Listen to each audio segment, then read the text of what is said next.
What's up mga ka-good vibes? Busy ka ba? Kasi kung hindi, tara, samahan nyo kami, mag-short ride tayo dito sa loob ulit ng UP.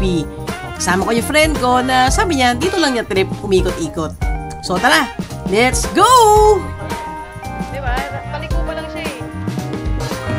First order of business, matik na yan. Ano pa ba? Eh di kumain tayo. Ice cream para sa kaibigan nating sarap na sarap. O diba? Sarap na sarap siya eh.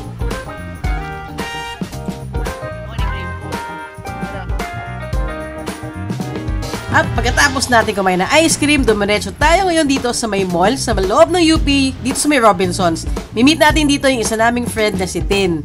Dito kasi siya nagpark malapit. Dala lang yung bike niya, galing pa siyang San Pablo. O diba, sobrang nakaka-touch lang na bumabiyahe pa siya from San Pablo just to be with us. Ikaw natin.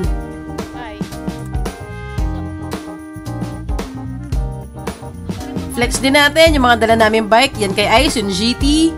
Ito naman kay Tin, yung Giant. At syempre, yung akin, yung Trek ko. Last ride ko na pala with my Trek kasi papalitan ko na siya bukas. So, buti na lang na-document ko tong ride na to. Lang yan naman talaga. Wala pa kami 5 minuto bumibisikleta pero nakakita kami ng mga fishball. So, sabi namin, nako tara, subukan natin to. Nag-crave kasi si Ice. So, ito, dito siya, malapit sa may gym. May mga fishballs, siomai, kikiam, hotdog, at ang masaya, meron din siyang pansit canton. May tanong ako, bakit ba yung mga pansit canton mas masarap pagluto ng kapitbahay? Diba? Yan yung mga paluto niya. May dynamite pa pala at cheese sticks. Tas yan ang pinaka-favorite ko, yung sweet and spicy. Yes! O diba, pagtapos namin mag-fishballs, naisip namin, tara pumunta tayong good food at tumingin tayo kung ano pang pwedeng kainin doon. Sabi ko na hindi talaga to bike ride eh. Food trip tong gagawin namin eh.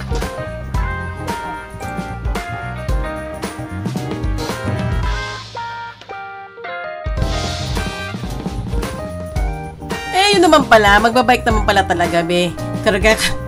Nabulol ako. Magbabike naman pala talaga kami. Inuna lang muna namin yung mga pakain. Tapos ito, finally, nagbike na kami sa favorite nating ruta. Dito tayo ulit sa likod, sa may Science Building, paikot sa Amphitheater, paikot, pabalik ng Oval.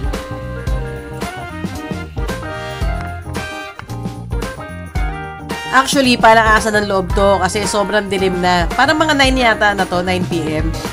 So, napakadilim, wala ng tao, kaming tatlo na lang. Buti na lang malalakas yung ilaw ng bikes namin. Nagtatakot pa kami, paano daw pag bigla nawala yung mga ilaw. Sabi ko, putya, tatakbo ako naman, bilis, iwan ko kayo. Panahon gano'n kasi hindi mo kailangan magpa-hero, no? Magpa-bibo. Tumakbo ka na kung kaya mo. What a friend! Kita mo naman gaano kadilim. Talaga namang kahit ako eh, alam mo yon, wala eh, matatakot ka talaga dito eh pag nangyari yung mamatay-matay yung mga ilaw nyo, ganyan.